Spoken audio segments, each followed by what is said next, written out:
Bem, nós estamos falando sobre a comemoração dos 500 anos da Reforma Protestante. E dia 31 de outubro não é apenas Halloween, mas na verdade muito antes de haver a festa de Halloween, há 500 anos atrás, era o dia em que Martinho Lutero iniciava aquilo que passou a ser mais tarde conhecido como a Reforma Protestante, um protesto contra os erros do cristianismo daquela época, predominantemente do catolicismo romano, e que gerou uma revolução que afetou todas as áreas da sociedade, mas especialmente a Igreja do Senhor Jesus. Nós, evangélicos, somos fruto direto desta revolução, desta reforma protestante, que, como nós vimos, foi, na verdade, não um avanço, mas sim um retorno às origens, retornar ao que a Bíblia realmente ensina. Nós temos visto, interessante como o dia 31 tem algumas datas interessantes do dia 31, né? Halloween, a comemoração da Reforma Protestante, é num dia 31, que ocorre o último dia do ano, e agora nos recibos apresentados pelo ex-presidente Lula para provar que ele realmente alugou um apartamento, ele apresentou um recibo que tinha uma data de 31 de junho, um dia que não existe. Então, os brasileiros agora criaram um novo feriado, que é o dia 31 de junho, que é o dia da honestidade do PT. Mas não é sobre isso que nós queremos falar nessa noite. Nós queremos falar sobre o impacto da Reforma Protestante e como nós devemos estar alertas a isso que foi resgatado com muito sofrimento, com muita perseguição, com muita luta, inclusive com muito sangue, para que nós não venhamos cometer os mesmos erros. Queremos dizer de antemão aos nossos amigos católicos que a nossa intenção não é fazer um ataque ao catolicismo, mas nós não podemos fugir dos fatos, e o que aconteceu são fatos que não tem como nós negarmos. Então, quando nós falamos sobre isso, não temos nenhuma intenção de ofender ninguém, mas, por outro lado, também, a verdade de Deus não pede desculpas, e, portanto, nós vamos pregar a verdade de Deus sem, na verdade, pedir desculpas por esta verdade. Ao mesmo tempo, é bom lembrar que, depois de 500 anos, é bom nós lembrarmos os erros que foram cometidos e que, diga-se de passagem, não foram consertados e ainda pioraram ao longo dos séculos, como nós vamos ver. Mas essas coisas devem nos servir, na verdade, como um grande alerta, não como um recurso agora para nós podermos colocar o dedo na cara de nossos amigos católicos e falar sobre os erros da sua igreja, mas sim, na verdade, para nós orarmos por eles e também vigiarmos na nossa vida. Por quê? Porque passados 500 anos da Reforma Protestante, nós agora, os protestantes, estamos precisando de uma nova reforma. Porque na igreja evangélica hoje, nós estamos começando a errar nos mesmos erros que o catolicismo errou. Nós mencionamos, por exemplo, que uma das coisas que levou esse monge católico, doutor de teologia católico, a se revoltar e propor uma mudança, propor uma alteração, a gota d'água foi exatamente a venda das indulgências, que para construir a capela de São Pedro, no Vaticano, eles começaram a vender documentos que garantiam terrenos no céu, garantiam a vida eterna no céu. E então isso revoltou Martinho Lutero, e Martinho Lutero então começou a pregar os fundamentos daquilo que nós cremos ser os fundamentos das Sagradas Escrituras. Ele resumiu os 5 fundamentos principais daquilo que nós cremos, usando termos em latim, onde ele dizia sola Escritura, ou seja, somente a Escritura, solus Christus, somente Cristo, e assim por diante. Então, esse fundamento daquilo que nós cremos passou a ser conhecido como as 5 solas do protestantismo. Nós vimos no domingo passado sobre sola escritura, de que a ênfase trazida pelo protestantismo é que a autoridade real, a autoridade última na nossa vida são as escrituras sagradas. Não é a igreja, não é o pastor, não é o papa, é as escrituras sagradas. E hoje nós vamos ver sobre a segunda sola, que é a consequência natural de quem observa a Bíblia como autoridade de sua vida. Solo Christus, somente Cristo, é a consequência natural.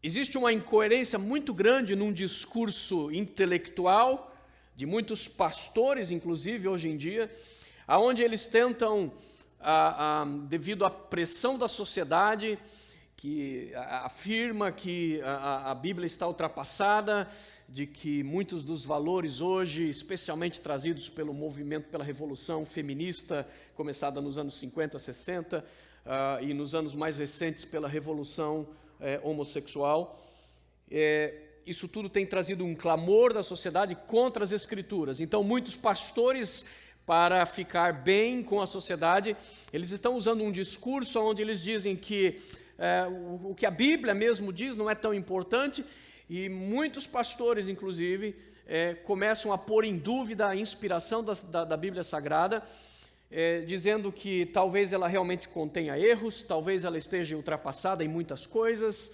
e então eles, para não serem considerados totalmente anticristãos, eles se firmam na autoridade de Jesus, dizendo: Jesus é tudo, mas a Bíblia talvez não seja tudo isso que nós pensamos. Jesus é o maior, Jesus é o grande, Jesus é o Salvador, Ele é maravilhoso, mas nós não cremos realmente que as Escrituras, que a Bíblia realmente seja toda inspirada por Deus. O problema é que esse argumento ele é de uma incoerência juvenil, ou melhor, infantil. Ele é de uma incoerência de doentes mentais. Por quê? Por uma simples razão. Porque não tem como você separar a autoridade de Jesus da autoridade da Bíblia. Por uma razão muito simples. Porque dos livros da antiguidade, o único livro que nos ensina alguma coisa sobre Jesus é a Bíblia Sagrada. Ou seja, para eu reconhecer a autoridade de Jesus e falar qualquer coisa boa a respeito de Jesus, eu tenho que recorrer aonde? De onde que eu aprendo isso? Eu aprendo das Sagradas Escrituras. Mas se ao mesmo tempo eu estou dizendo que eu não posso confiar nas Sagradas Escrituras, então como é que eu posso também confiar que os versos da Bíblia que falam tão bem de Jesus, que exaltam Jesus de maneira tão grande, não são versos que na verdade não são inspirados por Deus? Não adianta, ou tudo se sustenta nas Escrituras Sagradas, ou toda a fé cristã cai junto com a Bíblia. Ou você crê inteiramente na Bíblia, ou a fé cristã se torna absolutamente incoerente. Portanto, não há como separar. O Jesus que eu conheço é o Jesus que me é ensinado pela Bíblia. Por isso, eu tenho que automaticamente reconhecer a autoridade da Bíblia, reconhecer o meu amor e devoção às Sagradas Escrituras, para então reconhecer Jesus como de fato Ele é. Assim, solo Christus é o resultado de eu crer na palavra de Deus. Porque quando eu vou para as Escrituras, é impossível você ler as Escrituras, você ler a Bíblia, e não perceber que neste livro, Jesus é exaltado de uma maneira inequívoca, incomparável. Nenhum personagem, nenhum herói chega nem aos pés de Jesus na narrativa desse livro. O livro de Hebreus, ele compara Jesus com Moisés e mostra que Jesus é superior a Moisés. Ele compara Jesus com os anjos e mostra que Jesus é superior aos anjos. E ao longo de toda a Bíblia, ela exalta Cristo, aponta para Cristo, prega sobre Cristo e revela-nos sobre Cristo. Então não há como desassociar a fé cristã da Bíblia. Ou nós cremos na Bíblia, ou nós não cremos em cristianismo algum. É por isso que o resultado de quem realmente adota a primeira sola, o primeiro fundamento de crer que somente as Escrituras são autoridade para a minha vida, para a minha fé, o resultado natural é que você vai realmente ser totalmente devoto a Jesus Cristo. Em outras palavras, mais Bíblia é igual a mais Jesus. Quanto mais Bíblia eu tenho, mais eu exalto a Jesus. Quanto mais Bíblia eu conheço, mais eu vou reconhecer a estatura de Jesus, a grandiosidade de Jesus. Porque quanto mais Bíblia eu tenho, mais a Bíblia vai me revelar sobre ele.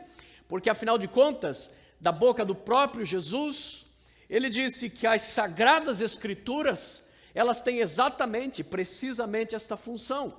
As Escrituras não nos salvam, não é a Bíblia que nos salva, mas Jesus disse, mas elas falam de mim, elas apontam para mim, e ele sim, Jesus, ele é a salvação, ele é o Salvador. Por isso a Bíblia é a bússola, é o caminho que indica o Salvador. Quando eu então vou para a Bíblia, quanto mais Bíblia eu tenho, quanto mais conhecimento, mais profundidade eu tenho das Escrituras, mais de Jesus eu vou ter. E o oposto também é verdadeiro. Quanto menos Bíblia, menos Jesus vai estar exaltado na vida de uma pessoa. Quanto mais uma religião está distante da verdade bíblica, mais você verá que Jesus é colocado em posição inferior do que ele deveria ocupar naquela religião. Quando na verdade você encontra um pastor ou um padre, ou seja quem for, dizendo que nós não podemos confiar na autoridade da Bíblia e que nós devemos seguir a Jesus, não pense que este pregador que fala uma coisa dessa, ele está na verdade dizendo que somente Jesus é a autoridade quando ele nega a autoridade da Bíblia. Não, porque na verdade o que ele está dizendo nas entrelinhas é o seguinte: não creia na Bíblia, creia no que eu estou dizendo. Em outras palavras, quando um pregador ele diminui a autoridade das Escrituras, ele não está eliminando a autoridade, ele está sequestrando a autoridade. Ele está, na verdade, trazendo a autoridade para si, para a sua palavra, é para a sua pregação. Porque, na verdade, o que ele acredita é que a visão dele da Bíblia e de Jesus é que está correta. E, portanto, ele é a autoridade sobre a verdade. Então, os seus seguidores deverão prestar atenção em Caio Fábio, deverão prestar atenção em Rob Bell, deverão prestar atenção em um pregador chamado McLaren, não me recordo agora o primeiro nome dele, aqui nos Estados Unidos, onde todos esses estão negando as Escrituras Sagradas, juntamente também com muitos outros sacerdotes católicos e outros sacerdotes evangélicos. Há um sequestro da autoridade. E quando há um sequestro da autoridade, significa que as pessoas estão deixando de respeitar a Bíblia e de se submeter à Bíblia, mas elas estão se submetendo à autoridade de outra pessoa. Por isso, quando você remove a autoridade das Escrituras, você se torna dependente de um homem. Quando você remove a autoridade das Escrituras, você se torna dependente de uma igreja. Percebe? É esta a jogada que faz com que religiões comecem a diminuir a autoridade da Bíblia para que eles, na verdade, tragam autoridade para eles mesmos. E então eles se tornam a suprema autoridade. E o resultado é sempre um resultado nefasto, devastador. Um exemplo disso, é lógico que a maioria dos exemplos não são tão extremos, mas ocorreu aqui nos Estados Unidos na década de 70. Um pregador do evangelho chamado Jim Jones, ele começou a pregar o evangelho, a princípio era um bom pastor, a princípio ele tinha um bom coração, ele era um homem voltado para assistência social, no tempo de segregação racial nos Estados Unidos muito forte. Ele chegou num cinema para os membros da sua igreja poderem assistir um filme juntos, e não quiseram vender os bilhetes porque haviam muitos negros junto ali. E ele, então, o que ele fez? Ele comprou todos os tickets do cinema. E ele disse, agora sim, eu ponho aqui dentro quem eu quiser. Então, era um homem que no início estava bem, mas o problema é que Jim Jones, aos poucos, Paulatinamente, ele foi substituindo a autoridade da Bíblia pela sua própria autoridade. Ele começou então a mostrar que, à medida que ele ia se afastando da doutrina bíblica, as pessoas começavam a questionar, mas Jim Jones, como você pode pregar isso, sendo que a Bíblia diz isso? Então, para ele não ficar nesse julgamento diante da igreja, ele começou a fazer o que o catolicismo fez no passado, o que o evangelicalismo está fazendo em muitos casos no dia presente. Ele começou a tirar a Bíblia de cena, dizer, não, eu estou pregando isso porque isso foi uma revelação do Espírito, isso foi uma revelação de um anjo, e a Bíblia, nesse ponto, a Bíblia não tem tanta autoridade quanto eu. O resultado é que Jim Jones acabou se mudando daqui dos Estados Unidos com toda a sua congregação para a Guiana, não me recordo se é a Guiana Francesa, e ali ele estabeleceu Johnstown, uma cidade para a sua igreja. Ali eles moravam, conviviam, trabalhavam todos juntos, e o resultado é que o ditatorialismo de Jim Jones foi se aprofundando, e finalmente um dia, quando o Congresso americano resolveu investigar o que estava acontecendo lá, afinal de contas eram todos cidadãos americanos, e Jim Jones sabia que estava cometendo vários crimes já, ele então decretou que todos em Johnstown deveriam cometer suicídio. E para a surpresa do mundo todo, 900 e poucas pessoas se suicidaram juntamente com Jim Jones. Tudo começando por um afastamento da autoridade das Sagradas Escrituras. Portanto, quando alguém nega a autoridade das Escrituras, ele está, na verdade, sequestrando essa autoridade e tomando para si. A partir daí, ele pode começar a ensinar e criar novos credos. Ele pode, a partir daí, começar a decretar novas doutrinas, novos ensinamentos, e as pessoas já não questionam mais. De onde veio isso? De onde veio essa ideia? Essa ideia veio de Deus? Isso realmente tem um fundamento bíblico? Tem um fundamento em Deus? Uma vez que eles foram se afastando das Escrituras, as pessoas passam a aceitar livremente todo tipo de aberração. Para você ter uma percepção do quão longe nós podemos ir quando nós começamos a sair das Escrituras, basta nós vermos uma reportagem que saiu no jornal O Globo, em 1998, pela repórter Lineide Duarte. Nessa reportagem ela escreveu o seguinte, ela disse que a Santíssima Trindade pode estar com os dias contados. A afirmação dela se deve a um estudo que foi feito na época, onde havia um abaixo-assinado entre os católicos para que fosse criado um novo dogma sobre a Virgem Maria, elevando-a à condição de divindade, em pé de igualdade com o Pai, com o Filho e do Espírito Santo. Ou seja, nós já não mais teríamos a trindade, mas o quadrado, o quadrangular da divindade. E a razão disso é por causa de, como eu disse, de uma assinatura com quase 4 milhões de pessoas assinaram, reivindicando ao Papa, na época João Paulo II, representando 150 países católicos, e nessa assinatura, nesse quadro de assinatura, figuravam nomes de famosos, como a Madre Teresa de Calcutá, mais de 500 bispos e 42 cardeais, inclusive o famoso John O'Connor de Nova York, e o polonês Joseph Glemp, e 18 cardeais do próprio Vaticano. Ou seja, uma coisa absolutamente sem qualquer fundamento bíblico, mas já estavam querendo elevar Maria à condição de Deus. Não passou, mas como nós vamos ver na história, basta esperarmos algum tempo, basta esperarmos algumas décadas, talvez alguns séculos, e esta doutrina um dia vai se tornar uma doutrina oficial, porque quanto mais você se afasta das Escrituras, menos Jesus você vai tendo na posição que ele deveria ocupar.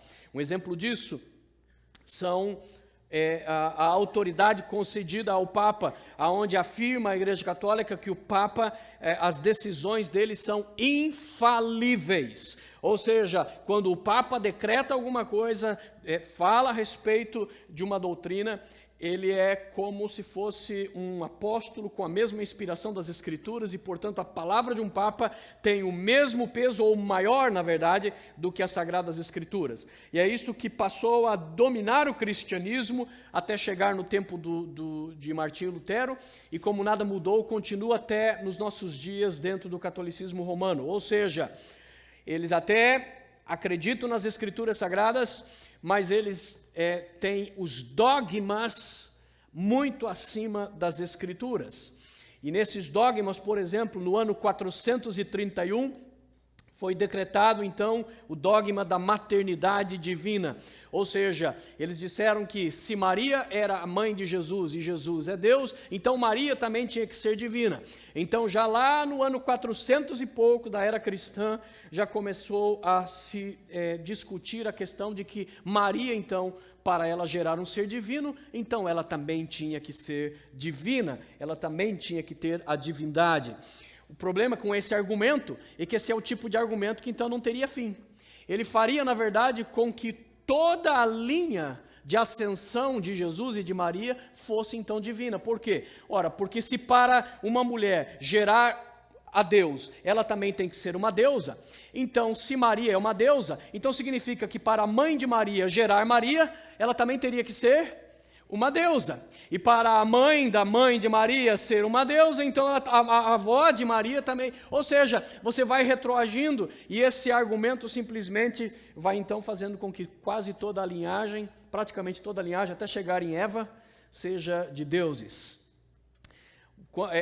Evidentemente falta perceber que quando o anjo apareceu para Maria, ele disse, ensina as rezas católicas de que você deve dizer a Maria, Maria cheia de graça. Mas a expressão que o anjo usou não foi Maria cheia de graça, vá para a Bíblia. Vá para a Bíblia. Não confie simplesmente no que alguém lhe fala, nem confie no que eu estou dizendo. Vá para a Bíblia, veja o que o anjo disse. O que o anjo disse, na verdade, foi salve a graciada. Ou seja, quando você diz que alguém é agraciado, significa que ele se tornou alvo da graça de Deus. Mas o que é a graça? Graça significa algo que eu não mereço. Em outras palavras, quando a Bíblia fala da saudação do anjo a Maria, dizendo salve a agraciada, ele não está dizendo que a graça em Maria é uma virtude dela. Na verdade, ela está dizendo que ela foi o alvo da graça de Deus. Deus concedeu a ela um favor que ela, e nem eu, nem você, ninguém merecemos. Deus escolheu a ela. Em outras palavras, ela foi favorecida por Deus. Maria mesmo sempre reconheceu isso, sempre entendeu, sempre chamou Deus de seu Salvador, entendendo que ela também precisava de salvação. No ano 553, surgiu então o dogma da perpétua divindade, aonde então eles diziam que Maria, não da perpétua divindade, da perpétua virgindade. Eu escrevi errado aqui. Dogma da perpétua virgindade. Ou seja, eles começaram a partir de 500 anos depois, eles decretaram que Maria deveria ser agora entendida de que ela permaneceu virgem antes do casamento, durante o parto e após o parto. Durante toda a sua vida, Maria se preservou, se conservou virgem. Tudo isso baseado num dogma, não nas Escrituras. Porque quando você vai para as Escrituras, em Mateus capítulo 1, versículo 24 e 25, a Bíblia diz muito claramente: ao acordar, José fez o que o anjo do Senhor lhe tinha ordenado e recebeu Maria como sua esposa, mas não teve relações sexuais com ela enquanto ela não deu à luz ao filho. Enquanto. Isso significa que após o nascimento de Jesus, José e Maria tiveram relações normais de qualquer casal, e isto abençoado por Deus. Além do fato de que a Bíblia menciona também que depois de Jesus ainda Maria teve vários outros filhos e filhas, cujos nomes são apresentados nas Sagradas Escrituras. Jesus tinha um irmão chamado Tiago, outro irmão chamado Simeão, e a Bíblia ainda menciona irmãs, embora não diga o nome delas. Portanto, é evidente que o dogma da perpétua virgindade de Maria trata-se simplesmente da arrogância de homens que sequestraram a autoridade, deixaram a Bíblia de lado e disseram: a partir de agora, nós é que dizemos o que você deve crer. E é o que vai acontecer com a sua vida e com a minha vida se nós nos afastamos da autoridade das Sagradas Escrituras. E depois, somente em 1854, surgiu o dogma da Imaculada Conceição, ou seja, o dogma que dizia que a própria Maria nasceu sem pecado. A Bíblia ensina que Jesus nasceu sem pecado e viveu sem pecado, é o único ser humano que jamais pecou. Mas o dogma estabelecido em 1854 afirma a Imaculada Conceição de Maria, ou seja, a própria Maria então nunca teria tido pecado. E o Papa Pio IX, através da bula Ineffabilis, promulgou então esta última posição como dogma. E foi escrito assim: a Beatíssima Virgem Maria, no primeiro instante da sua conceição, por singular graça e privilégio de Deus Onipotente, em vista dos méritos de Jesus Cristo, Salvador do gênero humano, foi preservada imune de toda mancha do pecado original. Em 1950, foi estabelecido o dogma da ascensão corporal de Maria, ou seja, eles disseram que Maria, ela também foi levada viva aos céus, e que ela não morreu, mas ela, assim como Jesus, sofreu a ascensão até os céus. O Papa Pio XII declarou: finalmente a Imaculada Virgem, preservada imune de toda mancha de culpa original, terminado o curso da vida terrestre, foi assunta em corpo e alma à glória celeste, e para que mais plenamente estivesse conforme o seu Filho, Senhor dos senhores, vencedor do pecado e da morte, foi exaltada pelo Senhor como Rainha do Universo. Acabaram adotando o mesmo título que era dado a uma deusa babilônica que aparece no livro de Jeremias, a Rainha dos Céus ou Rainha do Universo. Enquanto que a própria Maria, serva obediente do Senhor, sempre disse: façam tudo o que ele, Jesus, disser. Quando nós vemos esta doutrina, portanto, do solo Christus, nós estamos vendo que a ênfase de Martinho Lutero foi que ele entendeu de que a igreja havia se afastado tanto das Sagradas Escrituras, que estava violando um princípio fundamental das Escrituras, de que a salvação só existe em Jesus Cristo, em ninguém mais, em absolutamente ninguém mais, porque foi isso que o próprio Jesus declarou. Ele disse: eu sou o caminho, não um dos, eu sou o caminho, the way. Ele disse: eu sou a verdade e eu sou a vida. Ele ainda disse: eu sou a porta e ninguém vai ao Pai senão através de mim, de nenhum outro. Portanto, foi o próprio Senhor Jesus que afirmou categoricamente que Ele é o único Salvador e que não pode haver salvação por nenhum outro meio, por nenhuma outra pessoa ou por nenhuma outra instituição. Agora preste atenção, se você for ver nos dogmas católicos, nas doutrinas católicas, o problema de Martinho Lutero e consequentemente o nosso problema com com o catolicismo não é a pessoa de Jesus, porque na pessoa de Jesus eles declaram Jesus como realmente Jesus é, como Jesus está na Bíblia. Eles declaram: ele é o Filho de Deus. Aliás, diga-se de passagem, os católicos, de certa maneira, eles entendem muito mais rápido a divindade de Jesus do que os evangélicos. Eu tenho a maior dificuldade de convencer os evangélicos de que Jesus é Deus, porque eles dizem: não, mas Jesus é o Filho de Deus, Deus é Deus, Jesus é o Filho de Deus. Mas o católico, ele já aprende desde o catecismo, ele aprende que a Santíssima Trindade é Deus Pai, Deus Filho e Deus Espírito Santo. Então o catolicismo não tem problema com a pessoa de Jesus, com a natureza de Jesus, eles reconhecem que Jesus é Deus, eles reconhecem que Jesus é a terceira pessoa da Trindade.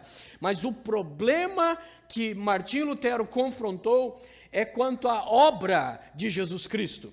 Porque na prática, apesar do cristianismo da época, apresentar Jesus como o único Salvador do mundo, apresentar Jesus como Deus e o Filho de Deus, na verdade, foi criado um sistema de sacramentos, de rituais religiosos, de maneira que a graça de Cristo tinha que ser mediada através de um elaborado sistema de sacerdócio e de sacramentos, de rituais.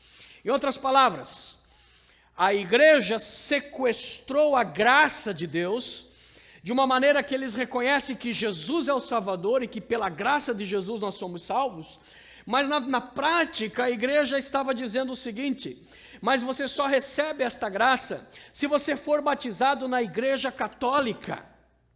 Você só recebe esta graça se você participar dos rituais, das missas, se você participar da hóstia, se você participar da Eucaristia, então aí sim você vai receber a graça.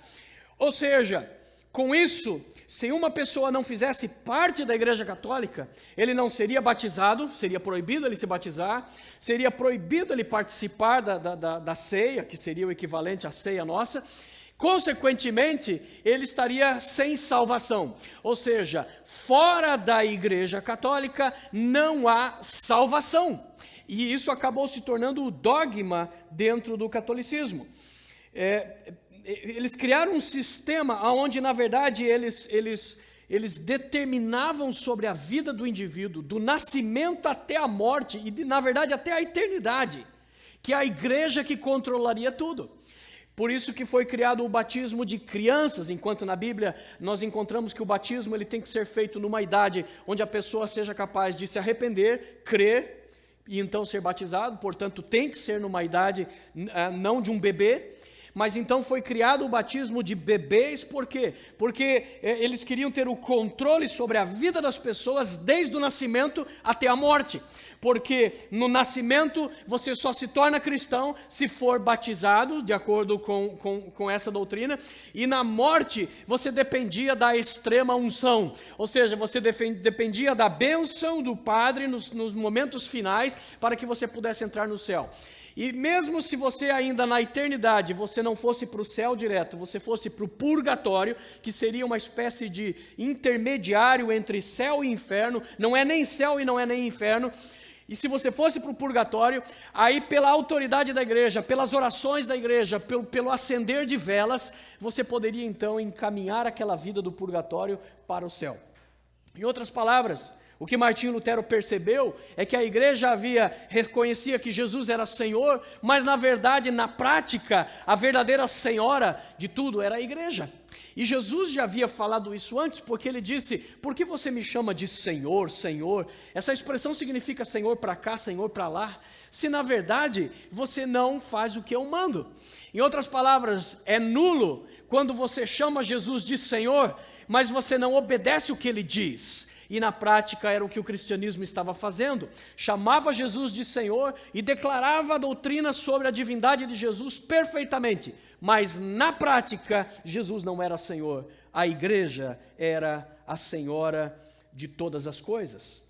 Por isso Martinho Lutero entendeu que esse entendimento obscurecia a obra de Cristo e movia Jesus da sua posição central que ele deve ocupar nas Sagradas Escrituras e na vida do crente e na vida da igreja. Jesus não pode ser só mais um numa cadeia de milhares de santos. Jesus não pode ser só mais uma das estátuas colocadas entre as dezenas, centenas de estátuas do catolicismo romano. Jesus tem que ser reconhecido nitidamente como o Senhor dos senhores, Rei de reis. Ele tem que ser o primeiro e o último, ele tem que ser o maior de todos, ele tem que ser absolutamente distinto de qualquer outro, porque ele é o Senhor, ninguém mais é o Senhor.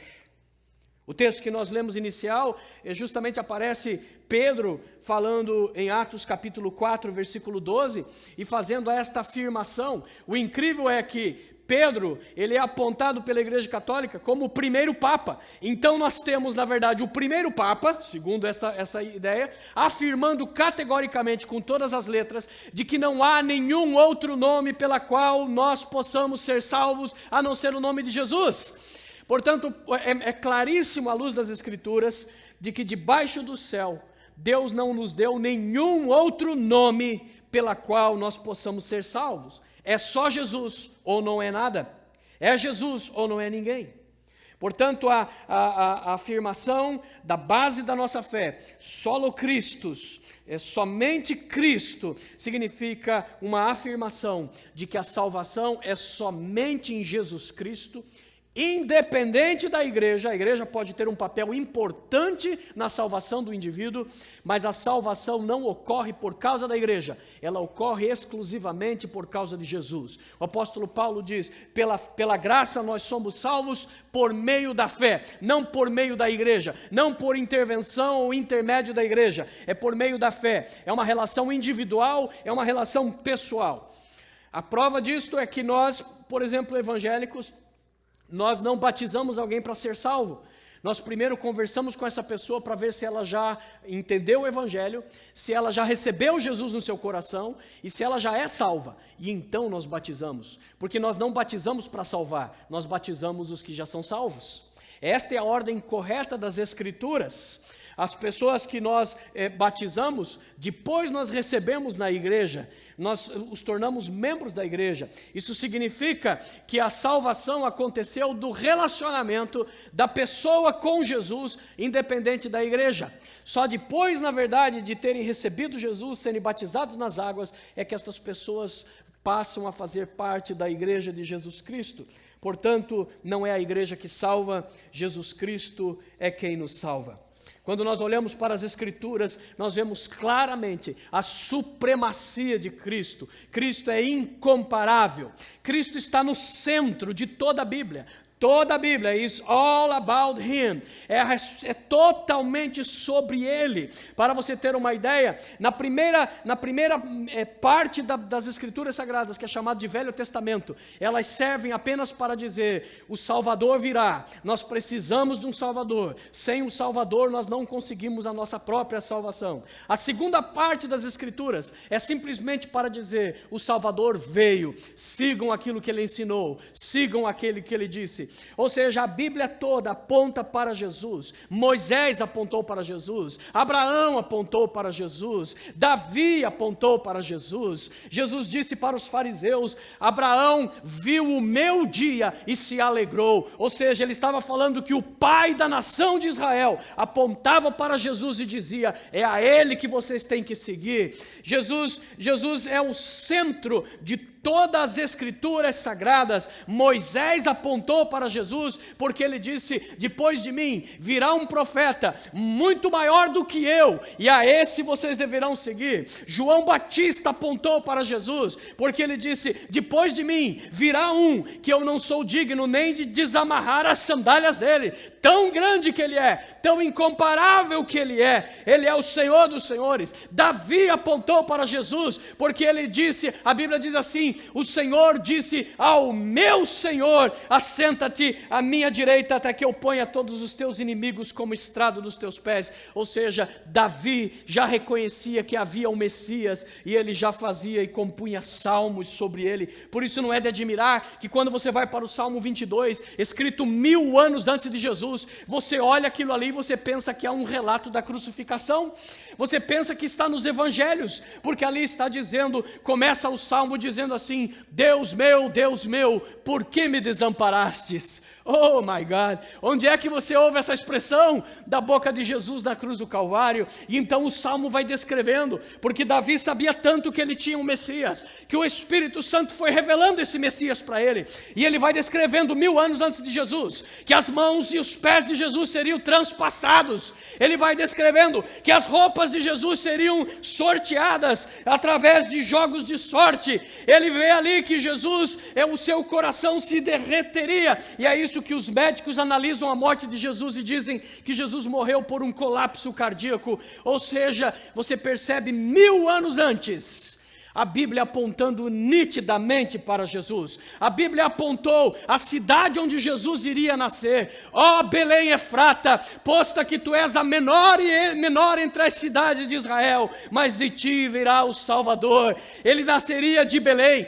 A Bíblia diz que ele seria descendente direto da família de Davi. Por isso, o cego de Jericó gritou sobre Jesus: Jesus, Jesus, filho de Davi, tenha misericórdia de mim. Nascido de Belém, filho direto de Judá, da família de Davi. A Bíblia mostra que ele seria criado em Nazaré, seria conhecido como homem de dores. A Bíblia fala que ele falaria por parábolas. A Bíblia fala que ele seria um homem sofrido nos trabalhos, trabalhador, e ele foi carpinteiro. Ou seja, a Bíblia apontou inequivocamente para Jesus, para que ninguém errasse o alvo, para que ninguém seguisse e adorasse qualquer outro, porque é nítido nas Escrituras quem é realmente o Senhor da Bíblia. Ele é o único personagem da Bíblia que tem um ofício tríplice. Nós temos na Bíblia um Samuel que conseguiu ser profeta e juiz. Nós temos homens como Davi, que foi um rei e um servo de Deus. Mas nós não temos ninguém nas Escrituras que, como Jesus, foi profeta, sacerdote e rei. Porque ele é o único perfeito, ele é o único Senhor dos senhores. Não é à toa que quem vai para a Bíblia descobre uma afirmação tão poderosa como a de Paulo em Colossenses capítulo 1, verso 14 a 19, falando sobre Jesus. Ele não coloca Jesus como mais um na cadeia de outros santos, ele não coloca Jesus em pé de igualdade com Moisés, ele não coloca Jesus perdido numa multidão de santos ou de anjos. Ele coloca Jesus da seguinte maneira: ele diz assim: ele, Jesus, nos resgatou do domínio das trevas, nos transportou para o reino do seu Filho amado, e em quem temos a redenção, a saber, o perdão dos pecados. Ele, Jesus, é a imagem do Deus invisível. Em outras palavras, quer ver Deus? Olha para Jesus. Jesus é o próprio Deus. Ele é o primogênito de toda a criação, ou seja, ele significa não que ele foi criado, mas significa que ele tem a autoridade, como um primogênito tinha, sobre toda a criação do universo. Ele é Senhor da criação, em outras palavras. Ele é o Senhor da lua, ele é o Senhor do sol, ele é o Senhor da terra, ele é o Senhor da Via Láctea, ele é o Senhor de todas as constelações, ele é o Senhor da tua vida e da minha vida. A Bíblia diz que sem ele, nada do que foi feito se fez. Ele, e somente ele, é o Senhor. E é esta mensagem que estremece o inferno. É quando se proclama quem de fato Jesus é. Aí é quando o diabo teme, porque quando ele descobre que uma pessoa descobriu quem de fato Jesus é, aí ele sabe que ao descobrir quem de fato Jesus é, automaticamente você descobre quem de fato o diabo é. E aí você descobre que Jesus é Senhor, e que Jesus esmagou a cabeça do diabo. Você descobre que ele é o Senhor, e que o diabo não é nada. Você descobre que ele é o Senhor, e que o diabo é um derrotado. Por isso o diabo é o maior interessado em desmentir a Bíblia, em diminuir Jesus, para que ele próprio pareça maior e ele possa ensinar todas as suas heresias. Paulo prossegue dizendo: porque em Jesus foram criadas todas as coisas nos céus e na terra. Ou seja, quando você lê em Gênesis lá, que no princípio estava Deus, e Deus começou a criar ali o mundo, esse Deus, Jesus estava ali. Jesus faz parte desta divindade, e todas as coisas, quando você vê o Deus de Gênesis dizendo, façamos o homem à nossa imagem, a Bíblia usa claramente o plural, porque não era Deus consultando um anjo, mas era na verdade Deus Pai, falando com Deus Filho, falando com Deus Espírito Santo, no plural, e dizendo, façamos o homem à nossa imagem e semelhança. Ou seja, não era apenas o Pai criando o mundo, não era apenas o Pai, mas era Jesus que estava ali. Jesus, portanto, estava participando do ato da criação, porque Ele é Deus. Nele foram criadas todas as coisas, nos céus e na terra, as visíveis e as invisíveis, sejam tronos ou soberanias, poderes ou autoridades. Todas as coisas foram criadas por Ele e para Ele. Jesus é o centro de tudo. tudo que existe tem que ser para a glória dele. Se não é para a glória dele, está falhando na função da sua própria existência. Tudo foi criado por ele e deve ser para a glória dele. Ele, Jesus, é antes de todas as coisas e nele tudo subsiste. Ou seja, nada existia antes dele e tudo que existe agora só existe, só permanece existindo, porque ele, Jesus, ele mantém as coisas continuando a existir. E ele é a cabeça do corpo, que é a igreja. Ou seja, portanto, ele é superior à igreja de maneira inequívoca. Portanto, a salvação está nele, não na igreja. Ele é o princípio e o primogênito dentre os mortos, para que em tudo, absolutamente tudo, ele tenha supremacia. Como é possível você olhar para as Escrituras que apontam Jesus desta maneira e conseguir chegar à conclusão de que Maria possa ser a quarta pessoa da Trindade, ou seja, quem for, ou seja, que Deus for? É impossível, a não ser que você comece a virar as costas para as Sagradas Escrituras. Mais Bíblia significa mais Jesus. Quanto mais eu conheço da Bíblia, mais eu vou afirmar Jesus Cristo. Jesus está em todas as Escrituras, em todas as Escrituras. Em Gênesis ele é a semente da mulher, em Êxodo ele é o cordeiro pascual, em Levítico ele é o sacrifício expiatório, em Números ele é a rocha que foi ferida por Moisés, em Deuteronômio ele é a nossa cidade do refúgio, em Josué ele é o nosso libertador, em Juízes ele é o nosso juiz e legislador, em Ruth ele é o nosso parente divino, em 1º e 2º Samuel ele é o nosso profeta confiável, em Reis e Crônicas ele é o nosso soberano, em Esdras ele é o nosso escriba fiel, em Neemias Jesus é o nosso restaurador, em Esther ele é o nosso advogado, em Jó Jesus é o nosso redentor que vive para sempre, em Salmos ele é o nosso pastor, em Provérbios ele é a sabedoria de Deus, em Eclesiastes ele é a nossa esperança da ressurreição, no Cântico dos Cânticos ele é o amado da nossa alma, em Isaías ele é o servo sofredor, em Daniel Jesus é o quarto homem na fornalha ardente, em Joel ele é aquele que batiza com o Espírito Santo e com fogo, em Amós ele é o restaurador da justiça, em Malaquias ele é o filho da justiça, em Mateus ele é Deus habitando em conosco, em Marcos ele é o filho de Deus, em Lucas ele é o homem perfeito, em João ele é o pão da vida, em Atos ele é o salvador do mundo, em Romanos Jesus é a justiça de Deus, em 1 Coríntios ele é a ressurreição, em 2 Coríntios ele é o Deus de toda consolação, em Gálatas ele é a nossa liberdade, em Efésios ele é o cabeça da igreja, em Filipenses ele é a nossa alegria, em Colossenses ele é a plenitude do Deus encarnado, em 1 e 2 Tessalonicenses ele é a nossa esperança, em 1 Timóteo ele é o mediador entre Deus e os homens, em 2 Timóteo ele é o nosso modelo, em Tito ele é a verdade, em Filemão ele é o amigo mais chegado que um irmão, em Hebreus ele é o nosso intercessor junto ao trono de Deus, em 1 Pedro ele é a preciosa pedra angular da nossa fé, em 2 Pedro ele é a nossa força, em 1 João ele é o nosso advogado fiel, em 2 João ele é o nosso padrão, em 3 João ele é a nossa motivação, em Judas ele é o nosso protetor, e em Apocalipse ele é o Rei dos reis e Senhor dos senhores. Aleluia!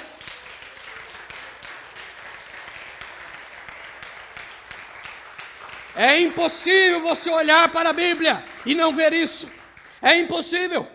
É por isso que Paulo olhou para as Escrituras e conseguiu compor um texto tão poderoso como esse. É por isso que o autor deste texto que eu li olhou para as Escrituras e reconheceu: Jesus está em tudo, Jesus é tudo, Jesus é supremo, não há como comparar. E um pregador americano, um pastor negro americano, S.M. Lockridge, ele fez uma seguinte pregação chamada That's My King.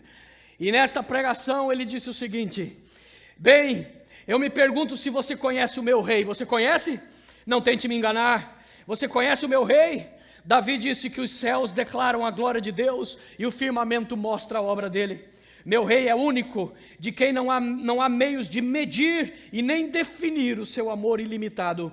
Nenhum telescópio distante pode trazer visibilidade do litoral, da costa dos seus suprimentos. Nenhuma barreira pode impedi-lo de derramar a sua bênção.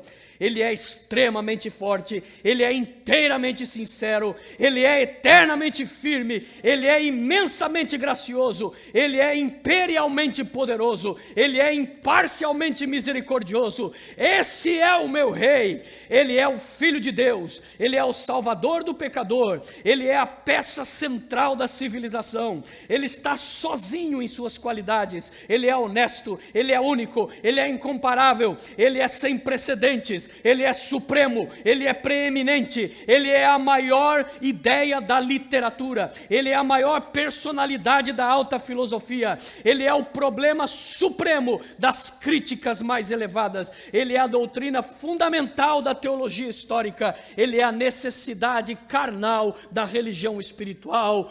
Esse é o meu Rei.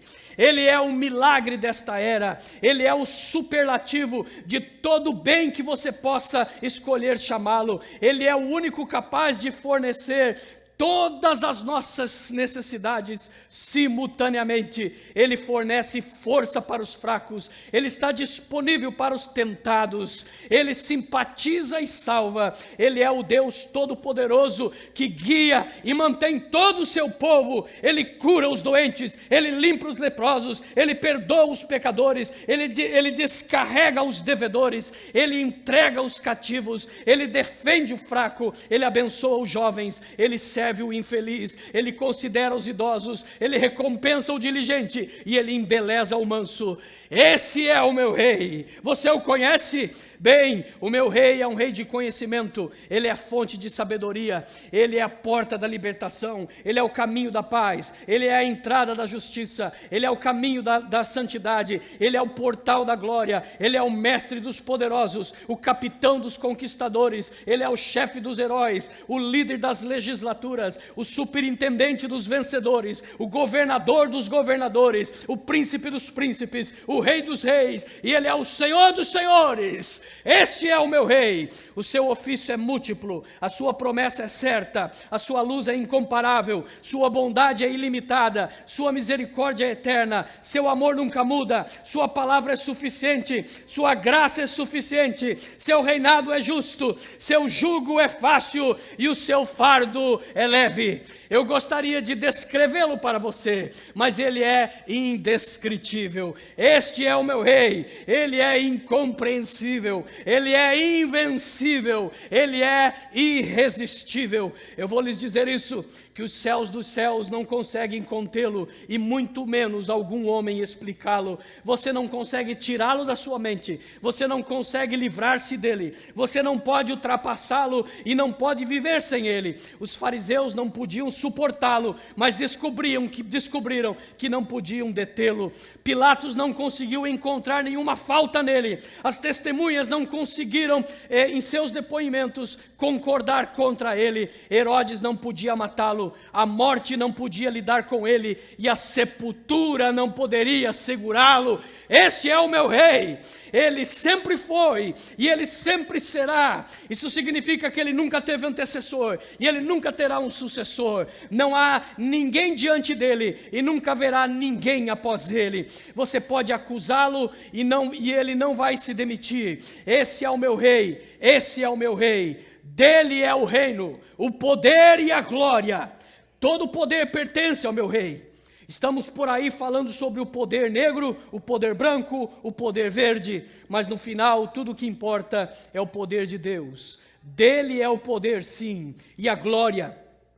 Procuramos obter prestígio, honra e glória para nós mesmos, mas a glória é toda dele, sim. O seu reino é dele e o poder e a glória, eternamente, sempre, sempre, sempre, sempre, sempre. Quanto tempo é isso? Para sempre, sempre, sempre, sempre, sempre. E quando você passar por todos os sempres, então, amém. Esse é o Jesus que nós servimos. Esse é o Jesus que nós servimos. Olhe para a Bíblia e é esse Jesus que você vai ver. Afaste-se da Bíblia e você vai começar a ver um Jesus pequenininho. Afaste-se e você não começará a ver mais um Jesus que pode todas as coisas. Olhe para Jesus e você verá que não há nenhum demônio. O inferno inteiro, o universo inteiro não pode contra você. Olhe para a Bíblia e você verá que somente Jesus é Cristo, somente Jesus é o Salvador.